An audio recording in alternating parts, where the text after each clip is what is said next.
Hello and welcome to the Profitable Coach Podcast. I'm your host, Kimberly Rich, and as the founder of the Bold Life Movement and a fellow coach for more than 7 years, I know the challenges that many of you face when launching or growing your coaching business.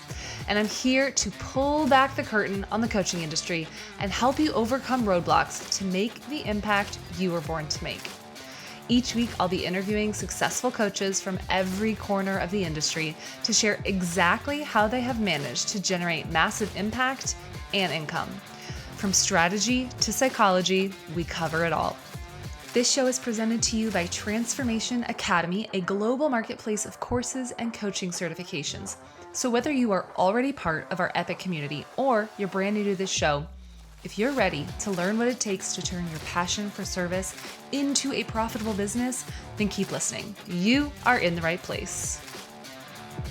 Welcome back to the Profitable Coach Podcast. Today I have with me Kevin Dubrosky, coach, consultant, author, and known as the world's most controversial pricing consultant.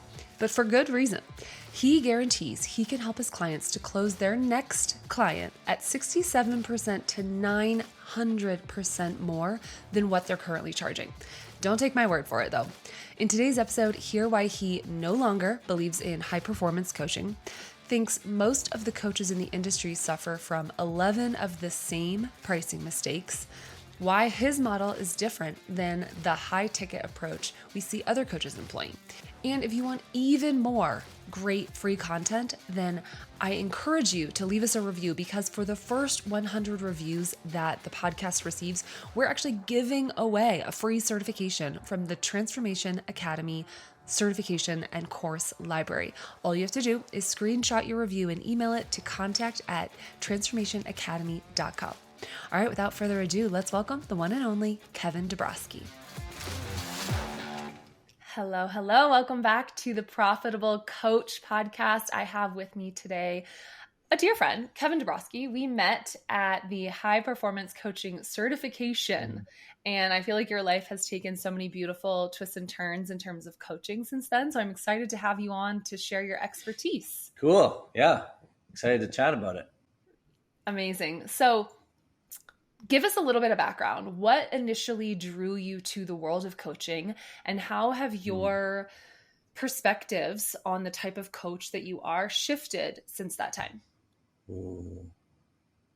Short version, I went through a pretty serious personal upheaval about 6.5 years ago, separated from my now ex-wife, and was kicked out of a cult that I spent the first 43 years of my life in. And a friend of mine was in the world of high performance coaching and invited me to attend an event. And that event gave me some tools that gave me clarity and gave me courage and gave me a belief that it could be okay, that I could figure stuff out. At the time I was running a little marketing consultancy, but I quickly actually off-ramped that and got into high performance coaching. But a few years later, I actually kind of shifted my entire existential path into like more of an Eastern perspective. And since then, my coaching has completely shifted again. So now when I advise people on pricing mastery, it's actually from more of a Buddhist, Hinduism, non-duality perspective than anything related to productivity or performance or any of that. Yeah, in an ironic twist. Will you elaborate on that? It sounds really interesting and unique. Yeah. Which part do you want me to elaborate on? How do you apply Eastern philosophy to raising your prices? I think the fundamental way is to do so from a place of love. So that has really kind of foundationally solidified in my approach and all the advice I give. It really is from a place of love. And it's selfish and exploitative to charge people an inappropriately low price. And also when it comes to achievement, I no longer uphold achievement as this like incredible, beautiful thing that will validate and enliven and like help somebody reach this actualized state. I think of it as like a cool thing they can do, but certainly not necessary. to achieve, their fullest potential, or to even to reconnect with their fullest potential as a being. So I actually am not a huge fan of high performance coaching anymore. I think that a lot of that can be even potentially damaging to someone, because it can make them feel like not enough, constant reinforcement of what they are not, and making them feel like once they achieve a thing, then they will be the fullest, wholest, most complete iteration of themselves. So it's a way of kind of helping people do shit without thinking that it matters whether or not it happens. So I want to go back to the idea of charging a high price from a place of love. I want to go back to that in a second. So we'll put a pin in it. But before that, I think that you and I have different perspectives. And because we're friends, I love that I can totally challenge you on this. I think we have different beliefs around the high performance. For me, it's more about fulfillment than achievement. So if you can be achieving less, but feeling more fulfilled, then to me, that makes you a high performer. What do you think about that? Sure. Then it's not about performance. Yeah, why not? Yeah, it's not about performance then. It's not about achieving anything. I feel like I would say that most high performance coaches wouldn't have that perspective in my experience. Yeah, and I think that's fair because, the word, and this is why I love talking to you, because you have such a rich connection to words and you use them very intentionally. And often in a way that other people don't. Like even combing through your website, I invite people to go do that after listening to this. He uses words that other people, I think, have different connotations for. And so the word performance in the context of that high performance community, I think it is appealing to the people who are like, I don't want peak performance. I want sustained performance. But because my overarching outcome as a coach is different, I digest it differently. And I'm like, oh yeah, you don't want quick wins, you want sustained happiness. And so that's what we're here to do. Does that resonate? Yeah, as long as we agree that they don't have to actually do anything to achieve that peak, that sustained happiness. I think that's maybe the twist. They don't have to achieve anything to experience all of the wonderful things that they seek. Like they are currently enough. Yeah. They don't have to fucking cold plunge and journal and meditate and, numerically evaluate the way they're living into this, engineered identity that is already the actualization of everything they seek. That just is a constant, like, not enough, not enough, not enough, not enough, not enough, not enough, not enoughness that I think can be really damaging. How do you, I love where this conversation is going. So how do you merge this idea that our current habits might not be serving us and we are perpetuating the state that we're currently in by continuing to do the same things, think the same things, believe the same things? How do you marry that with, well, you don't actually need to do any new habits. You are enough as you are. So how do you make that transformation with a client without introducing new 3D world habits? You know what I mean? Yeah, that's by helping them see none of it's necessary, but it's kind of cool to do it. Like I could say to you, you know what, like, why don't we get some pizza tonight, Kimberly? I'm going to be passing through Salt Lake City. And you'll be like, oh, I can't. But if any part of me is like, oh, no, but we need to have pizza for us to solidify and experience the truest, deepest connection that you and I have always dreamed of having. That's where it gets fucked up and damaging, But if you were like, yeah, that sounds great, let's do that. I'll be like, great. Pizza's great. You love pizza. I love pizza. We feel great after we eat pizza. It's like, yeah, do stuff. Write a book. Get 1,000 clients. Make $7 million. Buy the Rolls Royce. That's cool. Like, it's all cool. But none of it's needed for the enoughness to happen. Okay, so how do people achieve the enoughness without changing anything? Yeah, so I guess the simplest answer is to realize that you already are enough, so no changes are needed. But to get to that point... And how do you... Yeah, to get to that point, I mean, that's all the spiritual path stuff, right? So for me, it's a lot of Buddhist spiritual teachers, a lot of experience with psychedelics, a lot of like deep personal confronting of some of these old stories that I'd always told myself about the nature of reality. You know, carving out time to really become familiar with what you're telling yourself your experience means. So it's the inner. I guess that's the work of a lifetime, isn't it? To do that stuff. Yeah. And So what I'm hearing, and just to uncovering kind of and uncovering, yeah. I like it. Okay. And so to make this actionable for people who are listening and they might be like a more linear thinker, I think you have a really beautiful abstract mind. So I want to like create a path for people who are listening. What I'm hearing is the steps to help both yourself and your clients get to a place of enoughness is being brave enough to take a look at the meaning that we're assigning all the goals, all the habits, all the desires. What is the actual meaning behind that? What do we think it will give us? And then doing the necessary work, because that's what it is, it's work, to realize that they're not actually necessary. Yeah, and that's assuming that the actions, the habits. And that's assuming that as a coach, that you're offering that existential, beautiful gift as part of your intervention, you know, helping them connect with their enoughness. But I mean, if you're a coach that does something totally unrelated and random, like me, I help people charge more money.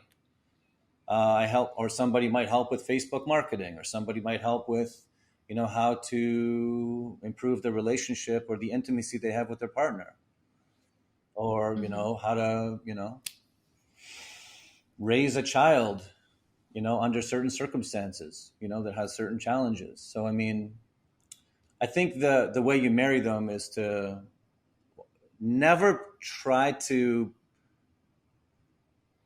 make your client think that these things are necessary for the enoughness to occur. So it's a delicate balance. It's like selling pizza without making them think they need the pizza. You know, so gently reminding them pizza's cool, pizza's fucking amazing, but you don't actually need it. You know, so being very careful and conscious and delicate in the way you constantly are aware of your own. Like, this is just a thing that's cool, but not needed. Not needed. Yeah. If it resonates, great. Yeah. Let's be in this container together. Yeah, let's sell pizza and let's enjoy pizza and let's celebrate pizza, but let's never make the market think they need pizza, because that's not cool. Yeah. Okay, so take me back to this concept of charging more from a place of love and charging more as an act of love. Yeah, so especially for the coaches that require their clients to be fully activated to kind of co-create their transformation, which I think is true of almost all coaches. Money has energy and represents psychological, emotional, spiritual commitment just by its nature. So when we mess up the pricing and we charge an inappropriately low fee, we diminish our own level of engagement, and we also, in a very subconscious, subtle, damaging way, tell the client that this thing that they are seeking is actually not as important as they thought it was. So it has this like very important role in the level of energy that we and they bring. And of course, we know that when our energy and level of engagement drops lower, then the client's energy and level of engagement drops lower, which means they don't listen as carefully, they don't reply as much. And because of all of that, they don't experience many changes, and they definitely don't experience transformation. And at the end of all of it, we actually leave them worse off, because now they think, yeah, see, I knew it. I was a fucking loser. You know, I can't do this. I can't lose weight. I can't do the Facebook thing. I'm terrible with tech. I'm a terrible partner, you know, or whatever. So it's actually selfish and exploitative to give people access to something that is amazing for an inappropriately low fee. It's selfish. It takes advantage. And I think about it like it takes advantage. Is that what you said? It hurts people. I think also to further your point about the weight that an investment can hold in terms of how important something is to them. Like if you make $100,000 per year and you're only investing $50, $100, or you only want to be investing $100 into your growth or your transformation, you're sending the signal that this part of your life is very inconsequential as compared to the amount that you're spending on sporting events or clothes or Netflix subscription or whatever. And so if we look at the breakdown, that can tell you, well, how important is this thing to me? Like, what percentage of my financial energy am I putting towards my transformation? And so that makes me bring up the question, what does transformation mean to you, given that I'm hearing everyone is already enough as they are, they don't actually need to transform?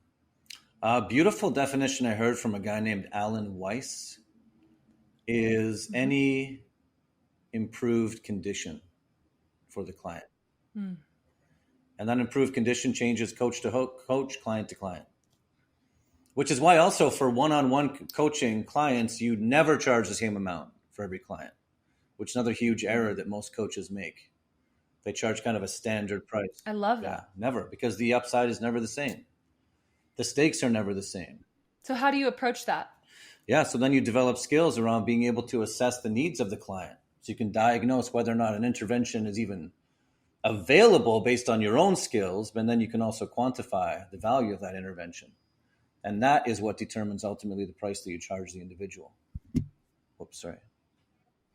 So I want to peel back the curtain on this as much as you're willing, given that this is your bread and butter. How do you put a number? And I think so many new coaches especially struggle with picking their pricing. So let's teach them, the whale vomit, Kevin Dubrosky method a little bit here. How do you quantify something that might seem arbitrary?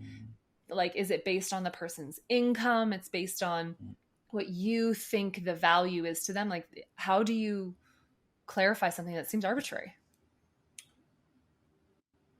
Based on the last couple of things you just said before you repeated the question, I will share a quote from Rumi, so that, Sufi poet from about 800 years ago. He said this beautiful thing about love. He said, the goal is never to seek love if you want more love. He said, the goal is to seek, find, and remove all the barriers you've raised up against it. And a lot of the work that I do, like the answer to your question, is what I actually do is walk my clients through a handful of very important questions that illuminate the barriers that they've raised up against being able to price according to the value of their incredible world-class intervention. That being said, I can't really help somebody who isn't world-class.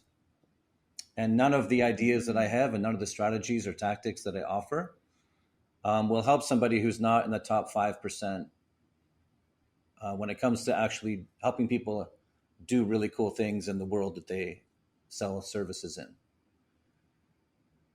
Yeah. Like if there's nothing remarkable. I want to highlight something. Sorry, what's that? Yeah, I just want to call this out for people who are listening, kind of a meta view of what just happened.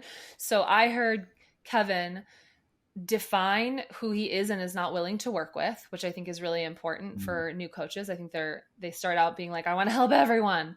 And so no one self-identifies as their potential or ideal client.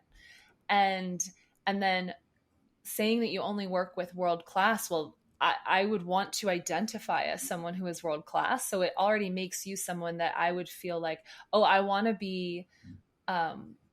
meet this qualification to work with Kevin.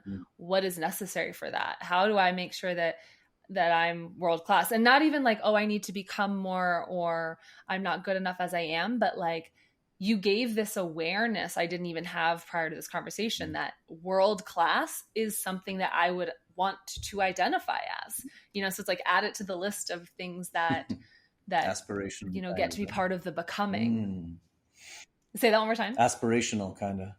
Yeah, exactly. So on that note, what does aside from being in the quote unquote top 5% in your industry, what does being world-class mean to you? How do you identify that? So the answer is really simple. It's being able to do things that that the bottom 95% can't for your clients. So even me, when I say, it's not that I won't work with somebody who's in the bottom 95%, I won't, but it's because I can't help them. It's not that I'm elitist and I'm like, only if you're amazing do I ever want to have you in my, it's not that. It's just that I can't fucking help you. Like if you're selling Toyotas, but you want to charge Rolls Royce prices, I can't help you. How do coaches get to that place? Of being in the top 5%? Yeah, I mean, that depends on their industry. But I love what Ray Dalio says about this. You know, the guy that wrote the book Principles, started the largest hedge fund on the planet, one of the 100 richest humans. He said if somebody can achieve a result 3 times in a row, that's good enough for him. But the question comes down to what kind of result can you help your clients achieve? Like for me, I can help my clients immediately charge 67% to 900% more money for what they already have. And I have done that again and again and again and again and again and again. But even if somebody has only done it 3 times, that's actually enough for me. I'll consider them, they know what they're doing. They are amazing at what they're doing, assuming the outcome is phenomenal. So the answer is what separates you in terms of what you can help a client achieve from all the other people that are trying to also serve your client in the same way or promising a similar result? Like what is special about the results you can help them activate? Yeah, that's what it comes down to. And if we're assuming that a lot of people listening to this episode are newer to the coaching game, how do they define that? How do they, get clear on what will differentiate them if they haven't the experience yet to have the confidence to say, yeah, this is going to be my thing? Yeah, so this is the tricky thing about experience. Dalio's like, fuck experience. 3 times is enough. Not 30, not 300, not 3,000. And people that have been around a long time try to hate on the new people because they're trying to keep the competitive forces at bay. But honestly, you don't have to be like a coach for a long time. You just have to be able to help people do a thing that they can only do with you. So experience is not a problem, actually. Just a little bit of experience, but achieving something phenomenal is enough. But it sounds like what you're asking is how do you come to grips with what's phenomenal about your intervention? Is that true? Or is there a different question? Yeah, I mean, for people who are hungry and excited about being a life coach, and they know that they just want to help people feel better. They want to help people have better relationships, feel more work-life balance. Maybe they've niched down somewhat at this point, but if they haven't, how do they get to a place where they're like, I know that by someone working with me, I will change their life in this very repeatable, specific way, and I can do it better than the other 10 coaches over there who are also vying for that person's attention? Yeah, then they just have to get clear on what that stuff they just said means, like improve someone's life. What does that mean? How? So I'm hearing the result is incredibly important. That's essential. Result. And the result, ideally, you want to get so clear on the result that, again, I'll rely on Alan Weiss, you would know it if you tripped over it. Like you could slap you and it's kind of binary. It's like, did it happen or did it not happen? So your result is helping people raise their prices by a very specific amount, 67% to 900% immediately. Prior to that, what were some of the results that you delivered? Okay. Because I think high performance coaching is a little more big. Okay, so let me clarify first. So it's not about raising your prices. It's about selling your next client successfully for 67% to 900% more money. Not just raising prices, but actually closing the deal, the next deal for that much more money. Yeah. But you're asking, how do you quantify something as squishy and broad as high performance coaching? Is that what you're asking? It doesn't feel as technical and like tangible. What were some of your previous results prior to this model that this phase that your business is currently in, what were some of your previous results, and were they as specific? That's my question. In the world of high performance coaching? Or Sure. are you asking for pricing consulting?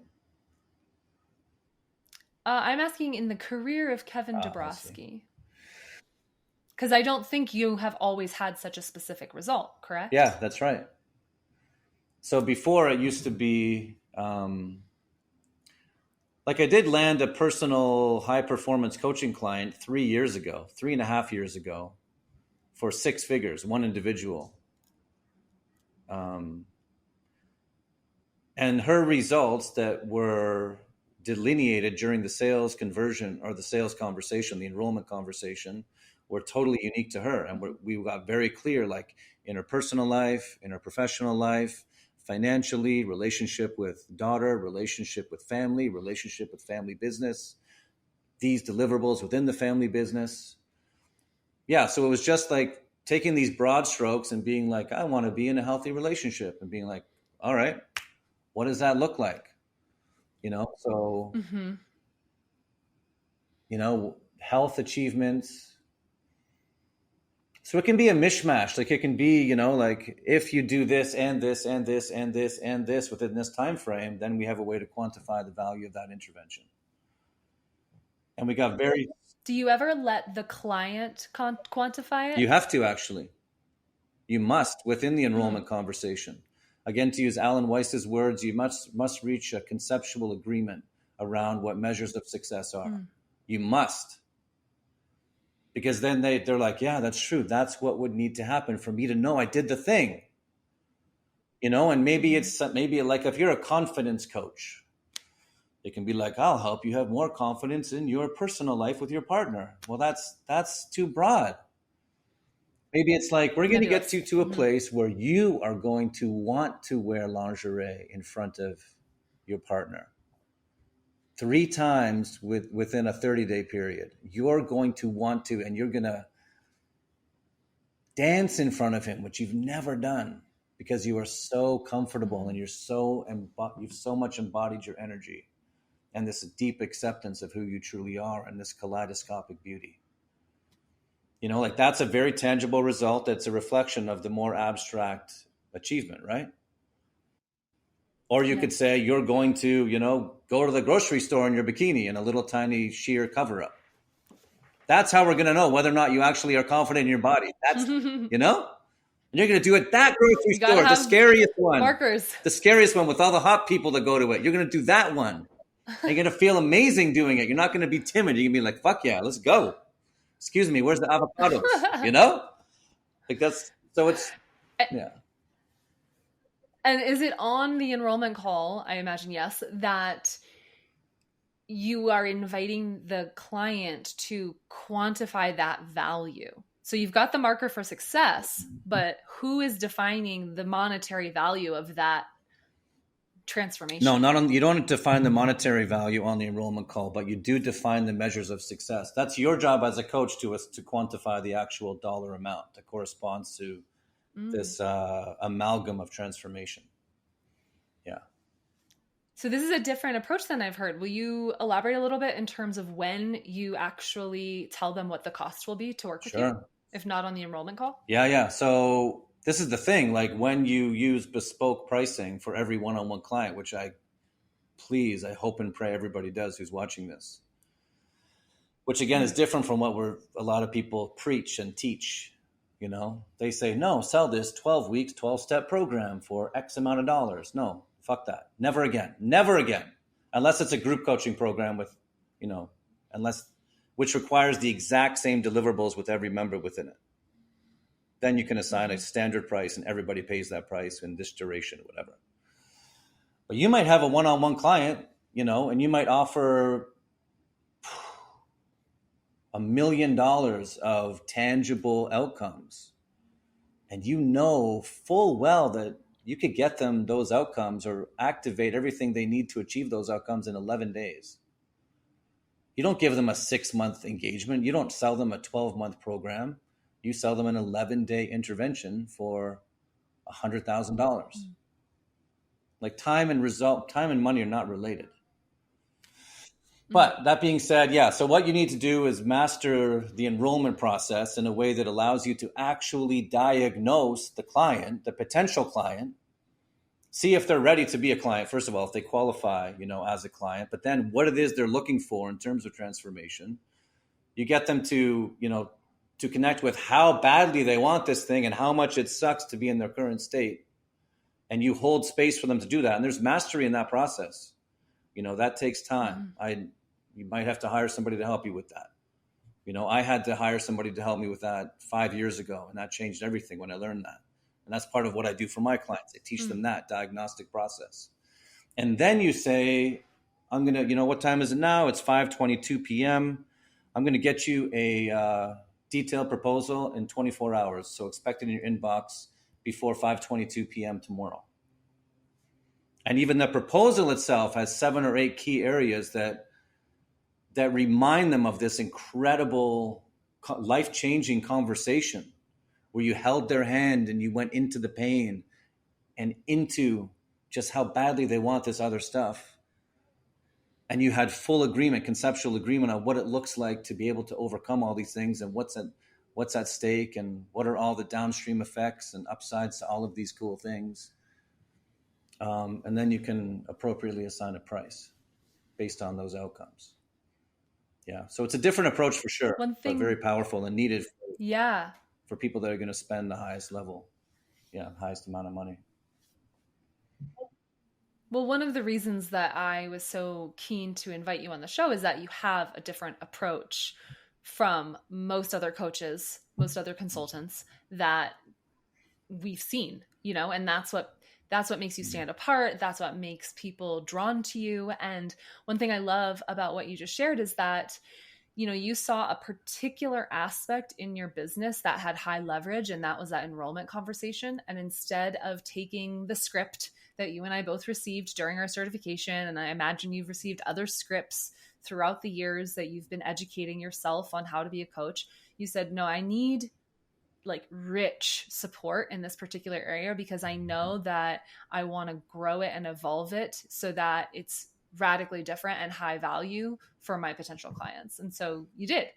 And I think that your enrollment coach is like a perfect example of someone, excuse me, someone who could say, hey, this is going to radically impact your business. And as such, I'm going to charge or the price to come into this experience is going to be whatever it is. And they can charge a high price. So you can see that I was stumbling over how to phrase that part of the pitch because I feel like you have a different way of making that invite. Are you willing to share what that verbiage might be? Or is it just in the proposal? Just the cost to have this arranged. Here's what the arrangement looks like. Yeah, it's that's a section in the proposal at the very end. Yeah, that says pricing, and you give them and you can give them either one price and a few different payment options, or you can give them a couple of different options. But you have to make sure the lowest priced option meets all of their needs. Yeah. So, and then the higher priced option maybe expands upon what they were even thinking could be possible or that they want. And because that has a higher fee level. I want to add something too, that the person who taught me this enrollment process themselves is kind of stuck on their pricing. So they didn't have any pricing mastery, but they had enrollment mastery. Like for them, they currently charge $150,000 a year for this intense coaching experience, no matter who you are. And they have this, I'm not going to say their name because I don't want to make them feel bad or, look bad. Yeah. And their whole thing is infinite ROI for $150,000 a year. And I'm like, that's dumb. Like, that's not, what do you mean infinite ROI? If you're going to help somebody. But you still signed with them. No, but I didn't do that one. I didn't invest in the 1 year program. I invested in a little. Yeah, I paid them a lot of money for a short engagement. Yeah. Like $10,000 for basically 2 days, of coaching, and I had to fly to his city as well to meet in his city and get me out of my head and my environment, which I experienced the benefit of. But even that, he was charging everybody $10,000 for that. So he has this enrollment process that he used on me that got me to convert for $10,000 for 2 days, but he charges everybody that, which again shows me that he doesn't understand pricing. Now, in retrospect, I see that. I didn't at the time. But, you know, for that guy's, he's amazing at what he does. But he hasn't, he's one of the people that's going to benefit from my book that's about to come out. Yeah. I was just about to ask you about the book. Will you tell us a little bit about it? Yeah. So the book is designed to help somebody confront the 11 most common, venomous, toxic pricing behaviors that every service-based entrepreneur who's world-class is succumbing to right now. And I'm going to say something very bold, but I stand behind it 100%. I have never met a single world-class, phenomenal, heart-driven, soulful service business owner who isn't falling prey to at least one of those traps. Usually it's like 5 or 6 simultaneously. So the book illuminates that, and then the book comes with a self-guided mini course that completes the transformation for them. And after they've identified the traps, then the course will teach them how to actually overcome them and price based on what we've been talking about in this conversation, the value of their intervention, and let go of all the toxic behaviors for all, once and for all. And do so from a place of love and from a place of absolute deep generosity and commitment to the success of their client. Yeah. So it's this 1-2 punch, book plus course. Yeah. Yeah, I love that. And that's a model that I think is underutilized, right? I've never seen anybody do it actually, but I guess so. I mean, yeah. I guess it is underutilized. I've seen it a couple times. Okay, cool. Yeah. Cool. Yeah. Like if you've never seen it, it's underutilized. I guess. I don't know. Or maybe I just don't get out much, you know? But for me, it felt necessary to help somebody achieve a certain level, like the desired transformation. So, yeah. So I'm excited about that. It's going to be out shortly. Yes. Does it have a title? Yeah. The title is, do I want to tell you the title? Yeah, I'll tell you the title. The title is How Much for Your Ball? And I'll say this too. So the book is also this playful story, an anecdotal story that helps you kind of in a non-confrontational way become aware of these 11 toxic patterns and the kind of person that will implant them in your consciousness. But creates enough objectivity that you can kind of be real about it without, you know, getting our ego in the way too much, which is one of the biggest problems. Yeah. Yeah. We have very defensive. And the book also includes 5 questions at the beginning before the story even begins. And I tell the reader, because the book is done, I tell the reader, I'm like, don't keep reading if you're not going to answer the 5 questions. Like, throw the book away. You just wasted money on this thing, because this is not going to help you if you don't answer the questions first. Because we don't see it until we get real about what's going on with our current pricing, which is fascinating.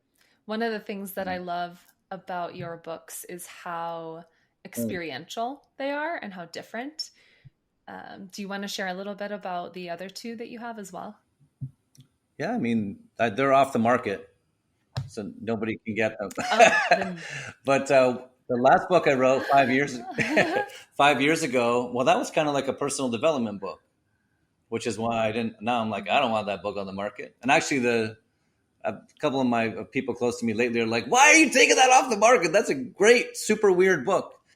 But to my knowledge, it was the very first nonfiction book ever written in like a choose your own path format. So I enjoy creating that because it's super engaging and like experiential, to use your language. And then the previous book was called The Whale Vomit Method, which you alluded to a few minutes ago.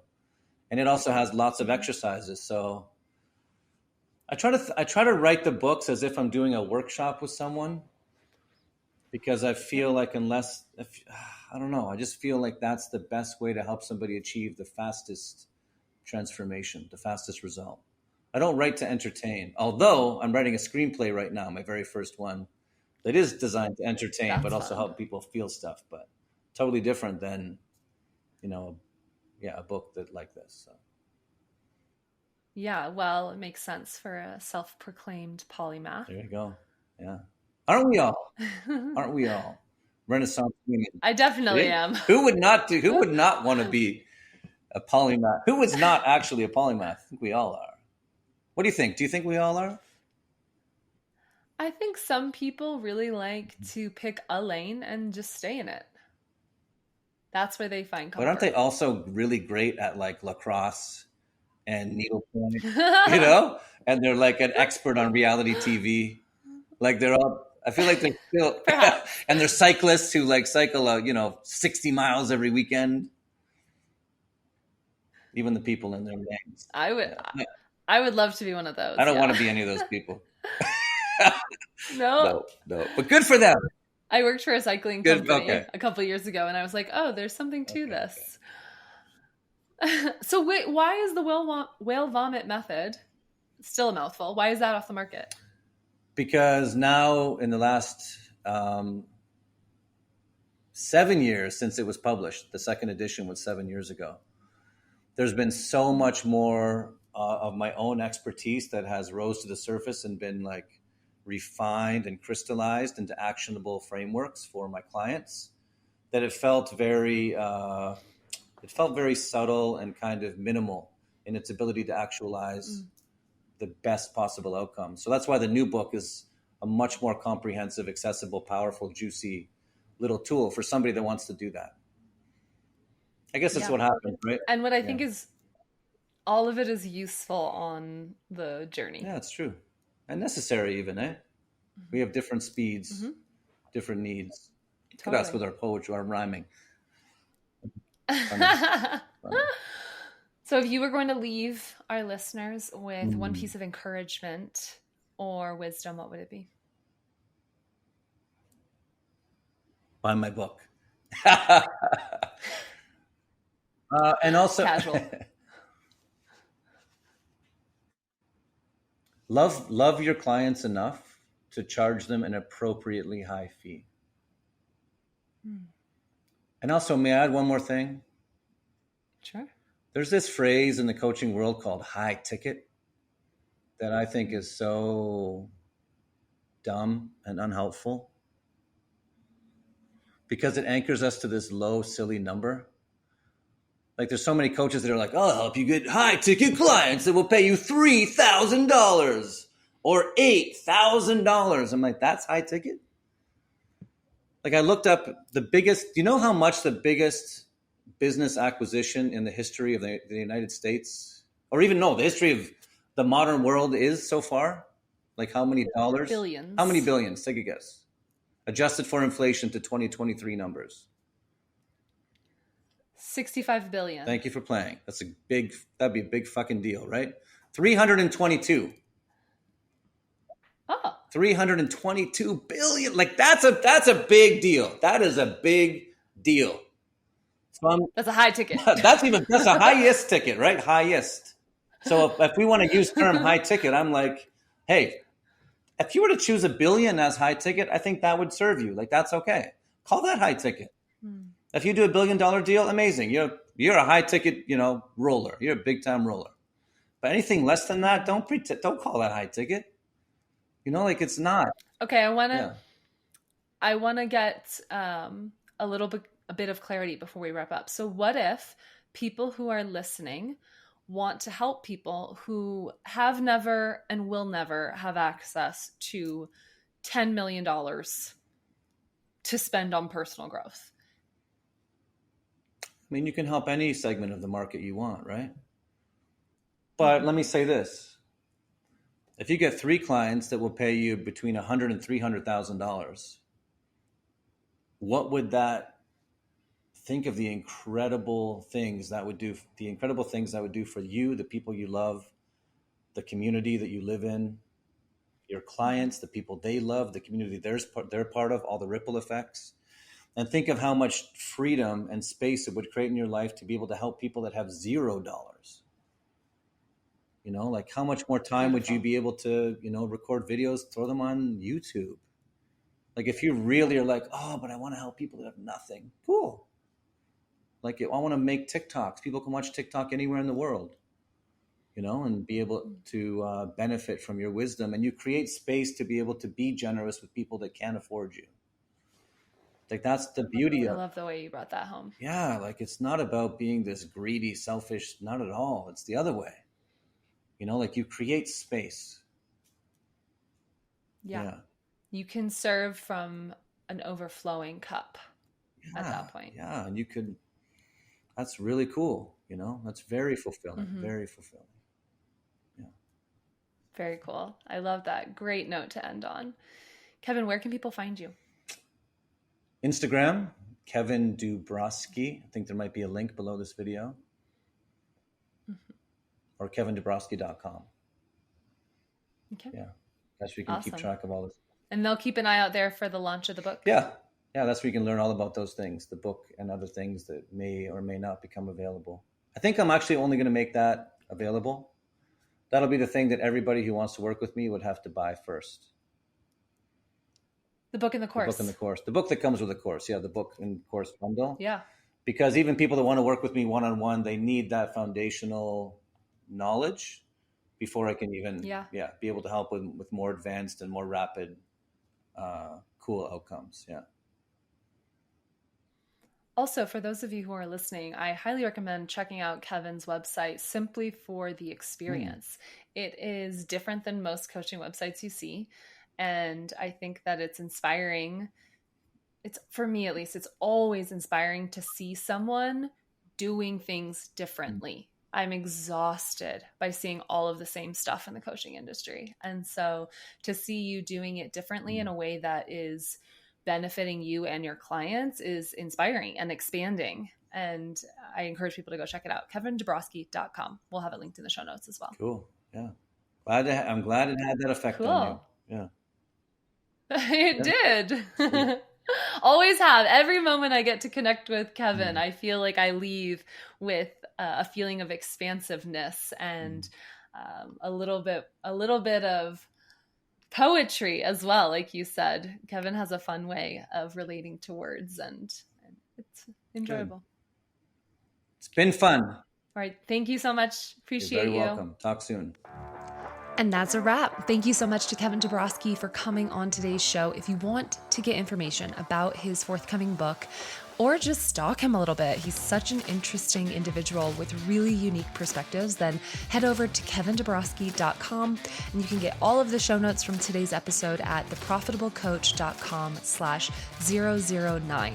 If you're new to the show, then you might not know we have a free training for anyone who's interested in learning more about how to magnetize their ideal clients. If you want to get access to that, then head on over to theprofitablecoach.com/freebie. Again, we appreciate you guys listening so much. I hope you're enjoying these episodes. If so, be sure to hit the follow or subscribe button on your podcast player of choice, and I will catch you guys next week.